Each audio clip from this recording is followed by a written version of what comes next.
He's a fashion photographer, meaning he works alongside many beautiful women in his profession. Stylists, hair and makeup artists, and of course, models. This is actually how we met.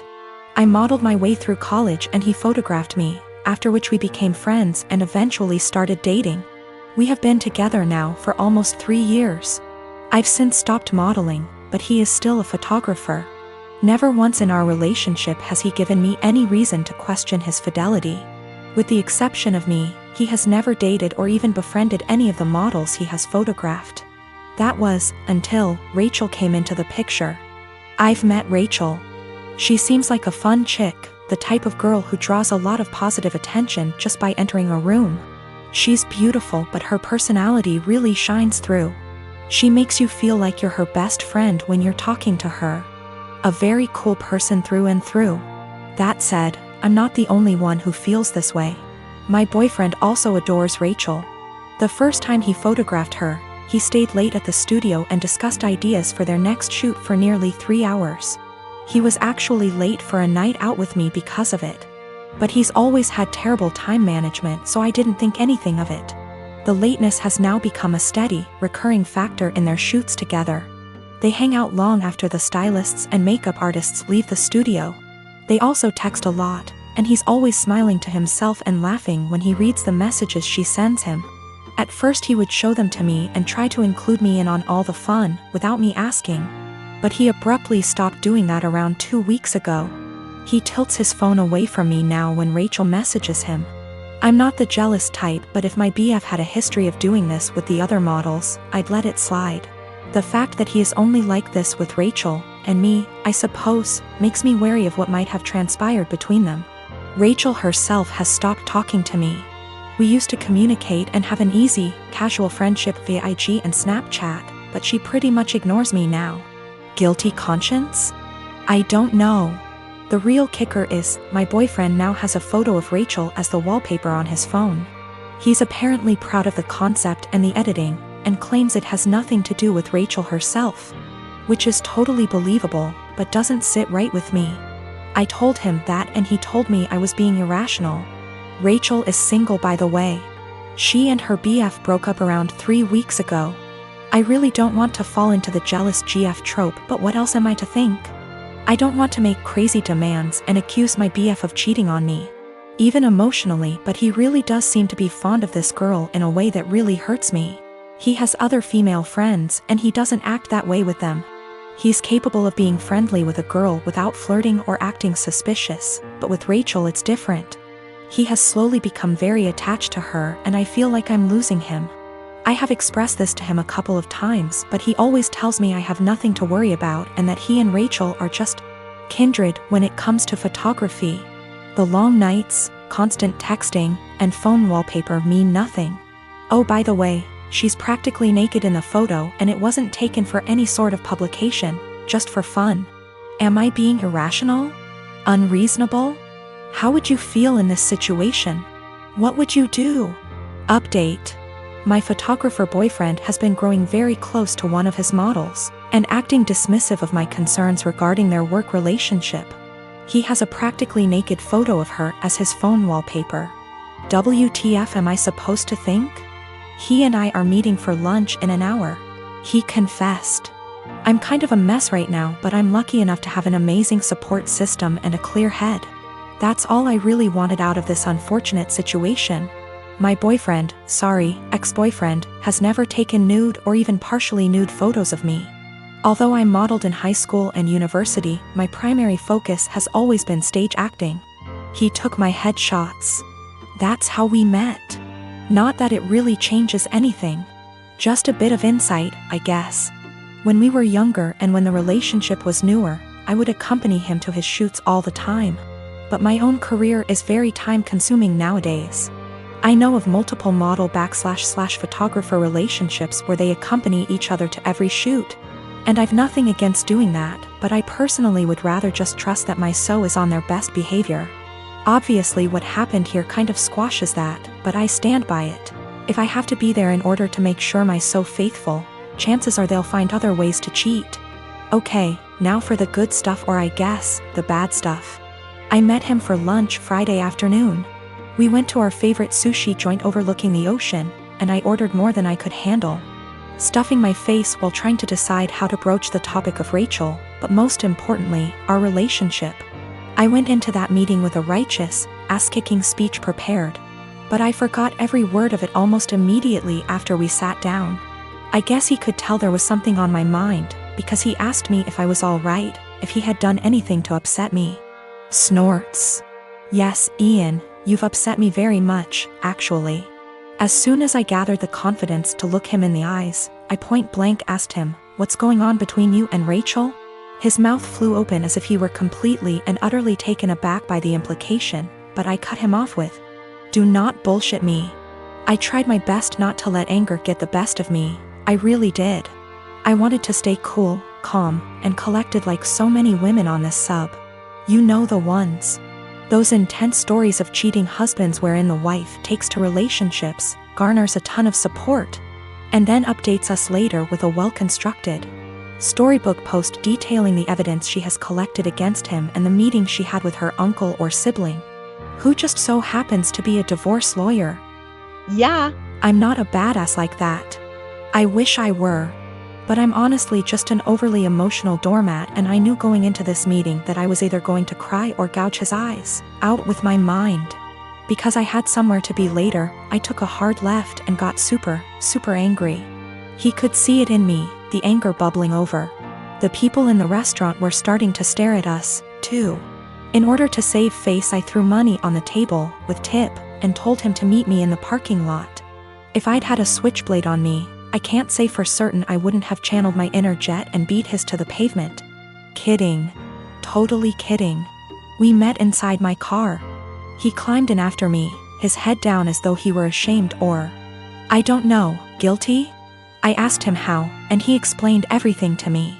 No preamble whatsoever. The moment he met Rachel, he felt some type of way towards her. He couldn't tell whether it was just a silly crush or something more, but he knew she felt it, too. How cute. They kissed the first night they met. The night he nearly stood me up. They had crazy, emotional, forbidden intimate the night she and her boyfriend called it quits. And they've been ever since. He mentioned he has always used a condom with her, but I don't care. I'm getting tested. I should mention Rachel was the one who was broken up with in her previous relationship. I don't know why or how. I didn't ask and I don't care to know. Funnily enough, Ian said he doesn't want to be with Rachel, he wants to be with me. And he even provided text messages to show that he's the one who decided not to pursue anything with her on official grounds. But I told him I give zero about what he wants. And unless he can go // his eyes, he should get the out of my car and erase me from his mind before I erase him. I literally said that. In any case, I went home later that day and drank a lot. My friends and family, and most of Ian's friends and family, have rallied around me in support. I guess he told his mother we broke up and how it happened, because she called me this morning and said she's disgusted with her son and that if I need anything at all, she's always there for me. For real, I'm going to miss his family. They're good people. The best people. This is my first adult breakup, by the way. The type of breakup where you're required not only to break up with your so but with their family and friends, as well. These people you've spent so much time getting to know and growing to love, are suddenly not in your life anymore, and it's, well, it's kind of daunting, really. Daunting and sad and infuriating all at the same time. So, that's the conclusion to this story. That's what happened. P.S. He admitted to cheating with Rachel and then I dumped his. So far, his mother, his teenaged stepbrother, and 2 male friends of his, have reached out to me saying how disgusted, ashamed and embarrassed they are on his behalf. On top of 3 mutual friends. It hasn't been 2 days yet. I am a 41-year-old male, single dad with a 13-year-old daughter Lacey. My wife died in childbirth and it's just been me and Lacey all her life. My sister has been a big help in raising Lacey, and we do keep in contact with her maternal grandparents. The issue started a couple of months ago when Lacey started her period. I knew this day would come, so I spoke to my sister, my female best friend, and my mother-in-law to be well prepared. I gave her the talk with her grandmother and aunt there. I buy her pads and tampons. I even have Midol and heating pads ready for Lacey when she needs them. The problem began when I began to notice a smell coming from Lacey's room. I went in to investigate and found pads and tampons openly disposed of in her wastebasket. I checked her bathroom and it was worse. She had her blood-stained undergarments in the tub. I took out her trash and did my best to get rid of the smell, but I didn't know what to do with the underwear in the tub. Later, I noticed bloodstains on the couch. It took a while of cleaning, but I got them out. I figured that was the end of that. It happened again last month, when I noticed Lacey's room was stinking again. And I saw she didn't even wash the underwear from before. The bathroom was unbearable at this point. Then earlier this week, I saw bloodstains on the couch again. I sat Lacey down and told her that she had to learn to properly dispose of her feminine hygiene products and wash her underwear, as the smell was becoming too much. And to be careful of getting bloodstains on the couch or anywhere she sits. I also noticed her sheets had a lot of bloodstains and brought this up too. I also let her know that it was okay to get blood on things as long as she washed them. And I wouldn't be upset if I saw her bloodstained items being washed. Lacey immediately blew up at me saying that periods aren't gross and that I was period shaming, and that I needed to educate myself on menstruation. I then got texts from my sister and mother-in-law scolding me for making Lacey feel ashamed of her bodily functions. But I honestly wasn't trying to convey that periods are gross. I was trying to convey that her hygiene needed to be addressed and that the smell was becoming unbearable. I just wanted to make sure that Lacey knew how to properly dispose of pads and tampons without it smelling, and that I wouldn't be annoyed if she washed her blood-stained items. We have washed the sheets with hydrogen peroxide and purchased some OxyClean for future instances should we need it. I have asked her aunt and grandmother about, and they'll be able to give her more info as different hygiene products she can use. So I recently got together with a guy from my hobby. He asked me out first and I had some doubts that we'd work together as a couple because of the age difference. He's 35 and I'm 22. So, in my apartment, since it's an old house that was originally a single-family house, there isn't much soundproofing. And the floors creak when people move. I've gotten used to the sound of the guy upstairs getting up at 4 a.m. since he starts work at 5. And the sound of the girls in the apartments to either side of mine watching telenovelas till midnight. Taking work calls all day and having friends over on weekend nights. I know when I play music or have friends over, some of the sound leaks through the walls. So I'd never get upset about hearing my neighbors because it goes both ways. So, when my boyfriend started coming over more often, he had complaints about the neighbors, which put me in an awkward place. He wanted to go speak to them or have me text them and I said no. For example, one of the early times he stayed over we went to bed around 10. He wanted me to ask my neighbor to turn down her TV. I said she didn't have it that loud and she turns it off at midnight anyway. At 4 a.m., he got very irritated with my upstairs neighbor getting up and cooking breakfast. I said that he would be done by 5 because that's when his shift starts. At 7 a.m., he was still trying to sleep in and the neighbor on the other side had some work calls that he said he couldn't sleep through. I offered him earplugs and he said he couldn't sleep with them in either. He wanted me to ask her to quiet down. He had similar comments every time he heard someone else in the building just living their life, especially if it was when he was in bed. I got frustrated with my boyfriend and told him, you can't expect to date a hot young 22-year-old and not want to deal with a 22-year-old's living situation. I don't know if you realize, but this is a normal apartment for someone my age. Hell, my neighbors are pretty great. Nobody's throwing loud parties on work nights. Nobody's having screaming fights. Nobody's having babies. The hot young part was in sarcastic air quotes because those were his words, not mine. He got irritated and asked why I was bringing age into it. And I said it's because he can't both want someone so young and also want someone with house kinda money. And he was being so out of touch with how normal people in their 20s live. He got really irritated with me bringing age into it.